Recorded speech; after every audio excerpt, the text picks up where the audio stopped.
الحمد لله وكفى وسلام على عباده الذين اصطفى أما بعد قال الله تبارك وتعالى في القرآن المجيد والفرقان الحميد أعوذ بالله من الشيطان الرجيم بسم الله الرحمن الرحيم ولا تهنوا ولا تحزنوا وأنتم الأعلون إن كنتم مؤمنين صدق اللہ العظیم۔ محترم بزرگوں اور دوستوں، اس وقت جو ملکی سطح پر اور عالمی سطح پر مسلمانوں کے اوپر حالات ہیں، ان حالات کو دیکھ کر بہت سی مرتبہ مسلمان مایوسی کے شکار ہو جاتے ہیں، نا امیدی میں مبتلا ہو جاتے ہیں، اور طرح طرح کے خدشات اور خیالات ان کے دل و دماغ میں آنے لگتے ہیں، اور بہت سے نوجوان اپنی زبانوں سے قرآن و حدیث پر، قرآن و حدیث کے وعدوں پر غلط تبصرے بھی کرنے لگتے ہیں۔ لیکن اللہ کا قرآن سچا ہے، نبی کا فرمان سچا ہے۔ ہمیں قرآن و حدیث کو سمجھ کر اس کو اپنی زندگی میں صحیح طریقے پر اتارنے کی کوشش کرنا چاہیے، اور اصل حل حالات کا یہی ہے۔ تھوڑی سی بات اس حوالے سے مجھے عرض کرنا ہے۔ اللہ تبارک و تعالی نے قرآن پاک میں فرمایا وَأَنْتُمُ الْأَعْلَوْنَ إِن كُنتُم مُؤْمِنِينَ، مسلمانوں، سربلندی اور عزت تمہارے پیر چومے گی، تم ہی غالب رہو گے، تم ہی اعلیٰ رہو گے، تم ہی افضل رہو گے، عزت و سربلندی تمہاری ہی ہوگی۔ لیکن قرآن پاک نے اس جملے میں ایک شرط لگا دی ہے، اور وہ یہ ہے ان کنتم مؤمنین، لیکن شرط یہ ہے کہ تم ایمان کے تقاضوں پر عمل کرنے والے بن جاؤ، ایمان اور ایمانی صفات تمہارے اندر پیوست ہو جائیں، اور حقیقی معنی میں تم مسلمان ہو جاؤ، تب اللہ تبارک و تعالیٰ کی مددیں آئیں گی، اور اللہ تعالیٰ تمہیں غالب کریں گے، فتح و نصرت عطا فرمائیں گے۔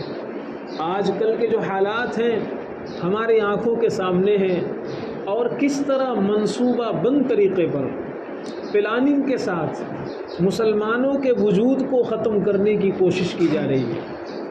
اور یہ ایسا نہیں ہے کہ یہ پہلی مرتبہ ہو رہا ہے، ماضی میں بھی اس طرح کی بہت کوششیں ہوئی ہیں، اور گردش ایام نے، آسمان و زمین نے اس طرح کی بہت سی حرکتوں کا مشاہدہ کیا ہے۔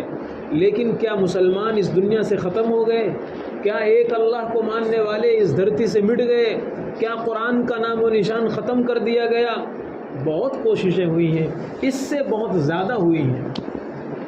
انگریزوں کے دور میں جب اس کا غرور یہ تھا کہ میری حکومت میں سورج نہیں ڈوبتا، سورج نکلتا ہے اور چلتا رہتا ہے، چلتا رہتا ہے، اس کی کرن جہاں جہاں پڑتی ہے وہ میرے زیر اقتدار ہے، وہ میری حکومت کے تحت ہے۔ ایسا پاورفل اور ایسی برٹش سامراج اور ایسا دعویٰ کرنے والی قوم، اس نے بھی کوشش کی، اور بہت زیادہ کوشش کی کہ مسلمانوں کا وجود ختم کر دیا جائے، مسلمانوں کو مٹا دیا جائے، اور مشورے ہوئے، باقاعدہ مشورے ہوئے کہ مسلمانوں کو کیسے ختم کیا جائے۔ ان کے علماء نے، ان کے لوگوں نے مشورہ دیا کہ مسلمان اس وقت تک زندہ ہے جب تک اس کے ہاتھ میں قرآن ہو، مسلمان اس وقت تک زندہ ہے جب تک اس کا تعلق علماء سے باقی رہے، وہ علماء سے کنیکٹ رہے، تب تک اس کے اندر حرارت ہے، تب تک اس کے اندر زندگی ہے، تب تک اس کے اندر جان ہے۔ کیا کرنا پڑے گا؟ یہ دو چیزیں ختم کر دو، قرآن مٹا دو، علماء کو دفنا دو، ختم کر دو، یہ مسلمان کٹ جائے گی اور کٹی پتنگ کی طرح ہو جائے گی۔ جس طرح کٹی پتنگ کا ڈور اگر چھوٹ جائے یا توڑ دیا جائے تو وہ کٹی پتنگ ہواؤں کے لہروں پر اور ہواؤں پاؤں کے تھپیڑوں پر اپنا وجود ختم کر دیتی ہے، پرزے پرزے ہو جاتے ہیں، کمٹیاں اور لکڑیاں ٹوٹ جاتی ہیں۔ ایسے ہی اگر مسلمانوں کا رشتہ علماء سے کاٹ دیا جائے، مسلمانوں کا رشتہ قرآن سے کاٹ دیا جائے، تو وہ بھی مسلمان ایک کٹی پتنگ کی طرح ہو کر اپنا وجود ختم کر دے گا۔ یہ برٹش برطانیہ کے اندر یہ مشورہ ہوتا ہے، اور اس مشورے کے بعد ہندوستان میں باقاعدہ اس کو جاری کیا جاتا ہے، نافذ کیا جاتا ہے، علماء کو ختم کیا جاتا ہے۔ بلکہ حضرت مولانا علی میاں ندوی رحمۃ اللہ علیہ نے المسلمون فی الہند کے اندر ایک بات ارشاد فرمائی ہے، فرمایا ہے کہ جو آزادی سے پہلے کے مسلمان تھے، آزادی سے پہلے کے جو مسلمان تھے ان کا حال کچھ اور تھا، آزادی کے بعد جو مسلمان بچے ہیں ان کا حال کچھ اور ہے۔ جو بھی اسلامی لباس میں اسلامی خصوصیات کے ساتھ، اسلامی تشخصات کے ساتھ، داڑھی ٹوپی کرتے کے ساتھ اگر کوئی نظر آ جاتا تھا اس کو ختم کر دیا جاتا تھا۔ اسی دلی کے اندر ایسا بھی ہوتا ہے، ایسا بھی ہوا ہے، اور تاریخ نے اس کو محفوظ کیا ہے کہ مسلمان کے گھروں میں اگر کسی کا انتقال ہو جاتا تھا، کوئی مولوی، کوئی عالم جنازہ پڑھانے والا نہ ملتا، لاش پڑی رہتی، انتظار ہوتا کوئی مولانا ملے گا، کوئی اللہ کا بندہ آئے گا اور وہ نماز پڑھائے گا۔ لوگ اس لاش کو، اس میت کو اپنے کاندھے میں اٹھا لیتے تھے، 8 کلومیٹر چلتے تھے، لیکن اس پورے رقبے میں کوئی ایک مولوی نماز جنازہ پڑھانے والا نہیں ملتا تھا۔ اس طرح علماء کو ختم کرنے کی کوشش کی گئی، لیکن کیا آج علماء ختم ہو گئے؟ قرآن کو کیسے جلایا گیا؟ قرآن کو مسجدوں سے اس زمانے میں، جس زمانے میں یہ پرنٹنگ مشینیں نہیں تھی، ہاتھ سے اللہ کے بندوں نے قرآن کو لکھا تھا، اور ہاتھوں سے لکھے ہوئے قرآن محفوظ کیے تھے۔ پوری مسجد میں ایک ایک قرآن ہوتا تھا، پورے محلے میں ایک ایک قرآن ہوتا تھا۔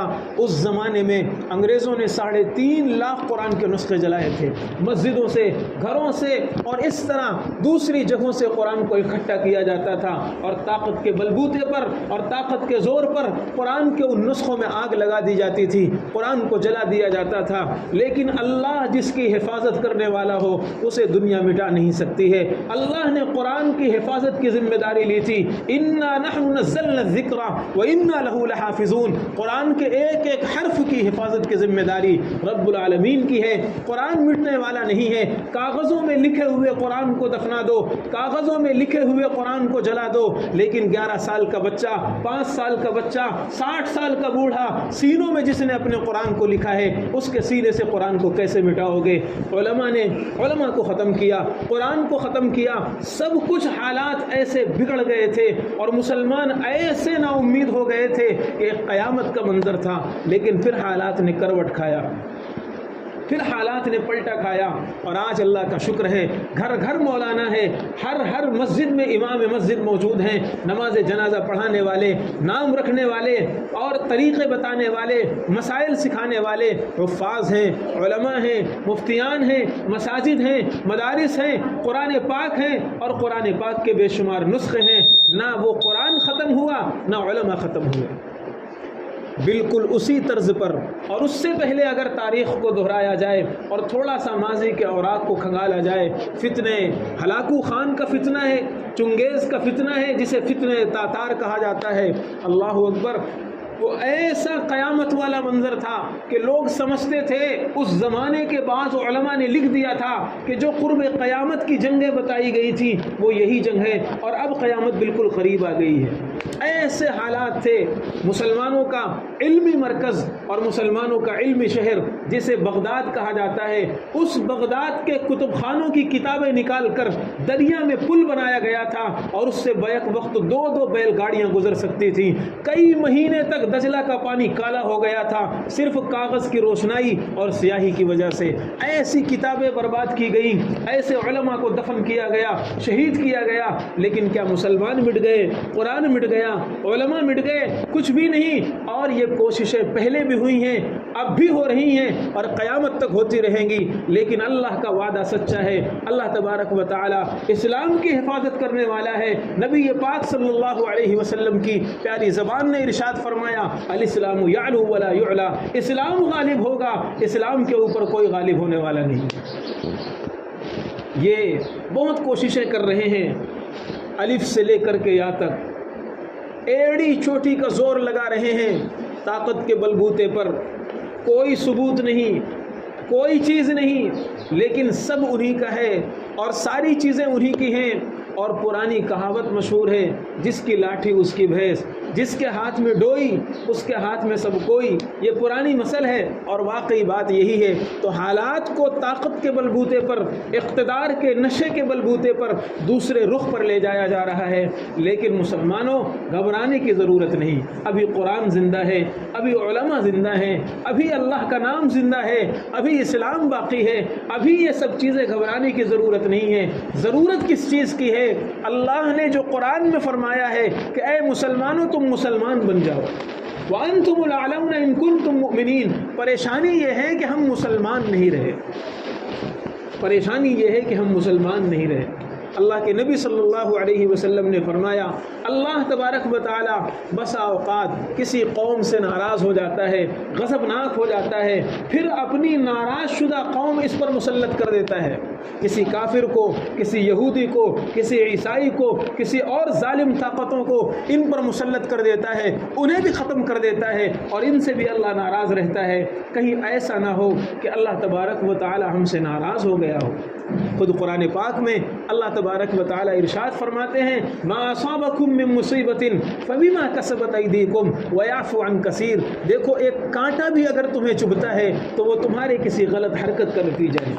جو بھی مصیبت تمہیں پہنچتی ہے وہ تمہارے غلط اعمال کی وجہ سے پہنچ رہی ہے، چاہے وہ تمہاری پرسنلی مصیبت ہو، چاہے پوری قوم کی مصیبت ہو، وہ تمہارے عمل کا نتیجہ ہے، تمہارے کرتوت کا نتیجہ ہے۔ اور اللہ یہ بھی فرماتے ہیں وَيَعْفُو عَن كَثِيرٍ، بہت سا تو میں معاف کر دیتا ہوں، بہت معاف کر دیتا ہوں۔ اللہ تبارک و تعالیٰ اگر پکڑ کرنے پر آئے، مَا تَرَكَ عَلَيْهَا مِن دَابَّةٍ وَلَوْ يُؤَاخِذُ اللَّهُ النَّاسَ بِظُلْمِهِمْ، اگر اللہ تبارک و تعالیٰ تھوڑی تھوڑی چیزوں پر پکڑ کرنے لگے، اس دھرتی پر کوئی سانس لینے والا جیو باقی نہیں رہے گا۔ کوئی انسان چھوڑیے، سانس لینے والا کوئی حیوان اور کوئی جیو باقی نہیں رہے گا۔ تو اللہ تبارک و تعالیٰ نے اور نبی پاک صلی اللہ علیہ وسلم نے ہمیں سمجھایا ہے کہ حالات سے گھبرانے کی ضرورت نہیں ہے۔ اگر تمہیں کبھی ایسا لگے کہ ہم حالات کے شکار ہو رہے ہیں، مسلمانوں کے ساتھ یہ ہو رہا ہے، فلاں جگہ وہ ہو رہا ہے، ادھر یہ ہو رہا ہے، جب کبھی اس طرح کے حالات نظر آئیں تو ذرا مدینے، ذرا مکے کے حالات کو دیکھ لیا کرو۔ اللہ کے نبی صلی اللہ علیہ وسلم اور صحابہ کرام کے ساتھ اس سے گمبھیر حالات پیش آئے ہیں۔ اللہ کے نبی صلی اللہ علیہ وسلم اور صحابہ کے ساتھ اس سے خطرناک حالات پیش آئے ہیں۔ پورا مکہ اٹھایا، 1000 کا لشکر جرار اٹھایا، اور گھڑ سواروں کا اور شہ سواروں کا اور نیزے بازوں کا اور شمشیر زنی کرنے والوں کا اور تلوار چلانے والوں کا، ماہرین کا پورا مجمع اٹھایا۔ آج ان مدینہ کے نہتے مسلمانوں کو ایک دم ملیا میٹ کر دیا جائے گا۔ نعرے لگائے جا رہے تھے، آج کل جو نعرے لگائے جا رہے ہیں یہ نیا نہیں ہے، یہ بہت اولڈ فیشن ہے، اولڈ ماڈل ہے، بہت پرانا ماڈل ہے۔ کفار مشرکین نے بھی نعرے لگائے تھے، اور اس طرح نعرے لگائے جاتے تھے کہ ان کو تو ختم کر دیا جائے گا، ان کو مٹا دیا جائے گا۔ اور اللہ کے نبی صلی اللہ علیہ وسلم نے صحابہ کرام کے اندر یہ صفات پیدا کی تھی۔ اللہ کے نبی نے اپنا رشتہ اور اپنا تعلق اپنے اللہ سے بنایا، دعائیں شروع کی۔ صدیق اکبر نے بازو پکڑ لیا، فرمایا بس بس یا رسول اللہ، اب اللہ کی مدد ضرور آئے گی، اب اللہ کی مدد ضرور آئے گی۔ کیا سکھایا پیغمبر نے؟ پیغمبر اسلام نے سکھایا کہ اگر حالات خراب ہوں تو کمنٹ کرنے کی ضرورت نہیں، میسیجز کرنے کی ضرورت نہیں، ویڈیو شیئر کرنے سے کام نہیں چلے گا کہ ادھر ادھر صرف واٹس ایپ پر لگے رہنے سے ہمارا کام چل جائے۔ نہیں، سب سے پہلی ذمہ داری یہ بنتی ہے کہ ہمیں اپنے گریبان میں جھانک کر دیکھنا پڑے گا کہ ہم کہاں کم ہیں اور ہمارے اندر کیا کمی ہے۔ سب سے پہلے ہمیں اپنی کمی دور کرنی پڑے گی۔ اگر ہمارے معاملات صحیح نہیں ہیں، ہمارے معاشرت صحیح نہیں ہے، ہماری عبادات صحیح نہیں ہے، ہماری نمازیں صحیح نہیں ہیں، ہماری تلاوت صحیح نہیں ہے، ہمارا لین دین صحیح نہیں ہے، ہمارا کاروبار صحیح نہیں ہے، ہماری زبان صحیح نہیں ہے، بات بات میں گالیاں ہیں، بات بات میں جھوٹ ہے، بات بات میں چغلی ہے، بات بات میں غیبت ہے، بات بات میں طعنے ہیں، بات بات میں الزام ہے، بات بات میں بہتان ہے، بات بات میں جھوٹی قسمیں ہیں، اگر ہمارا یہ معاشرہ ہے تو پھر اللہ تبارک و تعالیٰ کو ہمارے اسلام کی ضرورت نہیں ہے۔ اللہ تبارک و تعالی سچے پکے مسلمان بنو. اللہ کا قرآن کہتا ہے وَأَنْتُمُ الْأَعْلَوْنَ إِن كُنتُم مُؤْمِنِينَ. اگر تم سچے مسلمان بن جاؤ آج کایا پلٹ جائے گی, آج حالات بدل جائیں گے.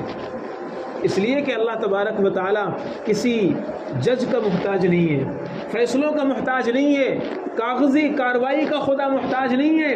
اللہ تبارک و تعالی جب چاہتا ہے فیصلے کرتا ہے. وہ رات کو دن سے, دن کو رات سے بدلتا ہے. یولج اللیل فی النہار ویولج النہار فی اللیل. دیکھتے ہیں رات میں سناٹا چھا جاتا ہے, تاریکی چھا جاتی ہے, ایسی تاریکی کہ اپنا ہاتھ بھی نظر نہ آئے, لیکن صبح ہوتی ہے خدا اس تاریکی کو ختم کر دیتا ہے, دن کا بہترین اجالا لاتا ہے. اللہ تبارک و تعالی کسی کا محتاج نہیں ہے. وہ فیصلہ کرنے پر آئے, حالات بدلنے پر آئے, حالات بدل سکتا ہے.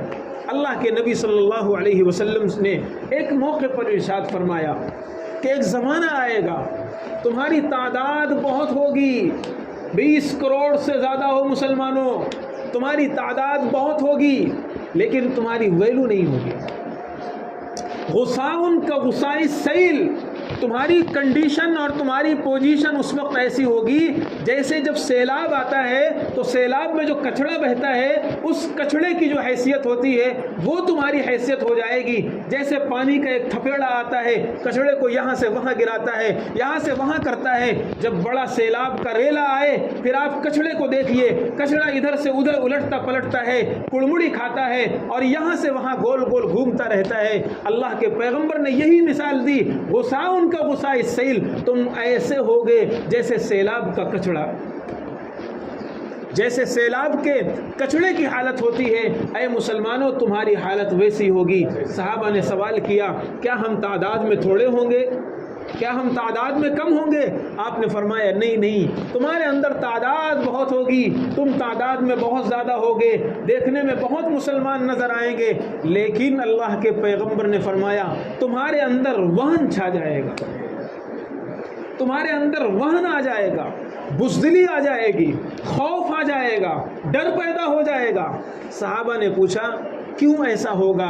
آپ نے فرمایا 2 چیزیں ہوں گی, حب الدنیا و کراہیت الموت. تمہارے اندر 2 خرابیاں ایسی پیدا ہو جائیں گی کہ اب تم سب سے پہلا سبب اور پہلا ریزن یہ ہوگا کہ تم اپنا سب کچھ اسی دنیا کی زندگی کو سمجھ لو گے. آخرت تمہیں بھول بھول کر یاد نہیں آئے گی, مرنے کے بعد کی زندگی تمہیں بھول کر یاد نہیں آئے گی. سب کچھ اپنی لائف اسٹائل اور اپنا عیش اور اپنا سب کچھ اسی زندگی کو سمجھ لو گے. دنیا کی محبت, دنیا کی حرص, دنیا میں آگے بڑھنا اور دنیا ہی دنیا, ہر وقت ذہن میں دنیا چھائی رہے گی, آخرت کا خواب و خیال نہیں آئے گا. جب یہ چیز پیدا ہو جائے گی, اور دوسری چیز آپ نے فرمائی کراہیت الموت, موت کا خوف تمہارے دل و دماغ میں چھا جائے گا. دنیا میں جینے کی تمنا, لمبی سے لمبی عمر رہے اور عیش و عشرت کے ساتھ زندگی کٹتی رہے, یہ تمنائیں تمہارے دلوں میں پیدا ہوں گی. موت کے خوف سے, موت کے نام سے تمہارے اندر کپکپاہٹ پیدا ہونے لگے گی. جب یہ چیزیں پیدا ہو جائیں تو پھر تمہاری حیثیت بالکل سیلاب کے کچڑے کی طرح ہو جائے گی. یہ اللہ کے نبی نے بہت پہلے صاف فرما دیا تھا. اور آج بزرگوں اور دوستوں معاملہ ایسا ہی ہے, معاملہ ایسا ہی ہے کہ ہماری جو صورتحال ہے, آخرت بھول کر یاد نہیں آتی ہے, آخرت کا خیال تک نہیں آتا ہے. صبح اٹھے اور اپنے کام دھندے میں لگے اور اپنی چیزوں میں لگے رہے, شام بستر پر آئے سو گئے, بھول کر بھی یاد نہیں آیا کہ میں نے آج کیا کھویا کیا پایا, میں نے اپنی آخرت کے لیے آج کا دن کیسے تیار کیا ہے. ہر دن, ہر گھڑی, ہر لمحہ, ہر سیکنڈ, ہر منٹ یہ آخرت کی تیاری کے لیے ہے, اپنے اللہ کو دکھانے کے لیے ہے. اللہ تبارک و تعالی نے اگر پوچھ لیا کہ مثلا آج کا یہ دن 21 رجب کا مثال کے طور پر یہ دن کس طرح گزرا ہے اور کیا نیکیاں تم نے آخرت کے لیے کی ہیں اور کن گناہوں سے تم نے بچایا اپنے آپ کو, تو ہمارے پاس کوئی جواب نہیں ہوگا. ہم یہ کہیں گے ہم اٹھے اور ہم اپنے کام دھندے میں چلے گئے, رات میں کھانا کھا کر بستر میں آ کر لیٹ گئے, پھر اٹھے, پھر چلے, پھر یہی کیا. آخرت کی تیاری ہمارے پیش نظر نہیں رہی. اس لیے مسلمانوں, بزرگوں اور دوستوں, اس وقت جو مسلمانوں پر حالات آ رہے ہیں, ٹھیک ہے بہت سے لوگ ہیں جلنے والے ہیں اور کچھ نہ کچھ مسلمانوں کے خلاف کرنے والے ہیں، لیکن اس میں بہت بڑا رول اور بہت بڑا کردار ہم مسلمانوں کا بھی ہے، ہم مسلمانوں کا ہے۔ ہمارا قرآن سے رشتہ ٹوٹ گیا ہے، ہمارا نمازوں سے رشتہ ٹوٹ گیا ہے۔ یہی ہے ماہ رجب، اور اسی ماہ رجب کی 27ویں تاریخ آ رہی ہے جس میں اللہ کے نبی صلی اللہ علیہ وسلم کو معراج کا سفر کرایا گیا۔ اسی مہینے میں اللہ تبارک و تعالی نے سب سے قیمتی تحفہ اس دھرتی پر اتارا جسے نماز کہا جاتا ہے۔ یہی وہ چیز ہے، اللہ کے نبی صلی اللہ علیہ وسلم کا انتقال ہو رہا ہے، آخری دن ہے، آخری دن ہے۔ بیماری آپ کی 9 سے 10 دن ہے، 9 سے 10 دن آپ بیمار رہے، سر میں درد شروع ہوا، پھر تیز ہوتا گیا، پھر بخار آتا گیا، اور اتنا زیادہ ہو گیا کہ کبھی کبھی آپ بے ہوش بھی ہو جاتے تھے۔ لیکن اس دوران میں تھوڑا سا کبھی کبھی طبیعت نارمل ہوتی تو پھر مسجد آ جاتے، کبھی اتنا بھی ہمت نہ ہوتی 2 صحابہ کے ہاتھ پر اپنا ہاتھ سروں پر کندھوں پر اپنا ہاتھ رکھ کر پیر گھسٹاتے ہوئے مسجد تشریف لاتے تھے۔ پھر اللہ کے نبی نے اسی آخری دن، جس دن ظہر کے وقت انتقال ہونے والا ہے، اس میں صبح کے وقت میں 9 یا 10 بجے کا وقت ہوگا، اس وقت آپ نے جو بات ارشاد فرمائی، وہ 2 جملے آپ نے ارشاد فرمائے، اس کے بعد آپ نے کچھ نہیں فرمایا۔ فرمایا الصلاۃ وما ملکت ایمانکم، الصلاۃ وما ملکت ایمانکم، مسلمانوں میں جا رہا ہوں لیکن تمہیں 2 چیزوں کی نصیحت کر کے جا رہا ہوں، ایک تو نماز کے بارے میں بہت دھیان رکھنا، اور ایک اپنے ماتحتوں کا خیال رکھنا۔ اپنے ماتحتوں، اپنے ملازموں، اپنے نوکروں، اپنے ورکروں، اپنے خادموں، ان پر ظلم نہیں کرنا، ان کا بہت خیال رکھنا۔ اور ایک بات آپ نے فرمائی، نماز کی دھجیاں نہیں اڑانا، نماز کو ضائع نہیں کرنا، نماز کو برباد نہیں کرنا۔ مسلمانوں نے انہی 2 چیزوں کو ختم کر دیا ہے، انہی 2 چیزوں کو ختم کر دیا ہے۔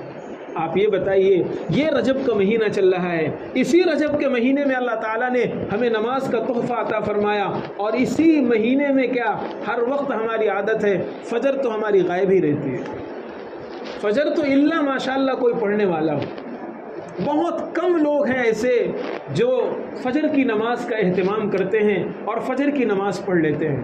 کتنے ایسے لوگ ہوں گے جنہیں مہینوں مہینہ گزر گیا فجر کی نماز پڑھنے کی خدا نے توفیق نہیں دی؟ کتنے لوگ مجمع میں ایسے ہو سکتے ہیں؟ کیا یہ اللہ کے نبی کی اس نصیحت کا اپمان نہیں ہے؟ کیا نبی پاک کی اس نصیحت کو ہم نظر انداز نہیں کر رہے ہیں؟ اس لیے ہمیں تھوڑا سا اپنے آپ کو سوچنا چاہیے کہ ہم کہاں غلط جا رہے ہیں، کہاں ہمارے اندر کمی آ رہی ہے۔ اللہ کے نبی صلی اللہ علیہ وسلم نے خود فرمایا، اگر بندہ کوئی فجر کی نماز پڑھ لیتا ہے، وہ اللہ کی حفاظت میں چلا جاتا ہے، اللہ کی ذمہ داری میں چلا جاتا ہے، اللہ کی گارنٹی میں چلا جاتا ہے۔ اس کا کیا مطلب؟ مطلب یہ ہے کہ اگر کوئی فجر کو مس کر دیتا ہے، اللہ اس کی حفاظت نہیں کرتا، اللہ اس کی ذمہ داری نہیں لیتا۔ اب یہ قانونوں میں بھی پھنسے گا، کچہریوں کے چکر بھی لگائے گا، کورٹ کے چکر بھی لگائے گا، ڈاکٹروں کی فیس بھرتے بھرتے تھک جائے گا، بیماریاں اور پریشانیاں اس کا مقدر بن جائیں گی اگر فجر کی نماز کو کوئی ضائع کرتا ہے۔ آج دیکھ لیجئے، ہم اپنے گھروں کی صورتحال دیکھ لیں، سب کچھ ہونے کے بعد ہم پریشان ہیں، سب کچھ ہے ہمارے پاس، اللہ کا دیا ہوا کھا رہے ہیں، پی رہے ہیں، گھر بار ہے، کاروبار ہے، اس کے باوجود سکون نہیں ہے۔ مفتی صاحب، سکون کا کوئی وظیفہ بتا دیجئے۔ سکون کوئی پڑیا نہیں ہے جسے کسی دکان سے لے کر کے کھا لیا جائے تو سکون مل جائے۔ قرآن کہتا ہے الا بذکر اللہ تطمئن القلوب، اللہ کو مناؤ اور سکون حاصل کرو۔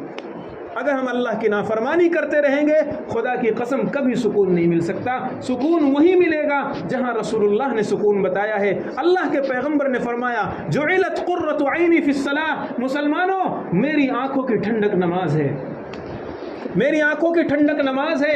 نبی پاک سفر کرتے تھے، تھک جاتے تھے، کئی کلومیٹر کا سفر کر کے جب تھک گئے اور ایک جگہ پڑاؤ ڈالا، حضرت بلال کو بلایا، یا بلال ارحنا بالصلاۃ، اے بلال نماز پڑھاؤ، نماز پڑھانے سے مجھے سکون ملتا ہے، میری تھکاوٹ دور ہوتی ہے، میرے بدن کی کمزوری دور ہوتی ہے، بلال مجھے نماز پڑھاؤ، نماز کے لیے اذان دو۔ یہ نبی پاک ہے جو سکون تلاش کر رہے ہیں نماز میں، اور ہم سکون تلاش کر رہے ہیں موبائل میں، فلموں میں، گیموں میں۔ کبھی خدا کی قسم سکون نہیں آ سکتا۔ وآخر دعوانا الحمد للہ رب العالمین۔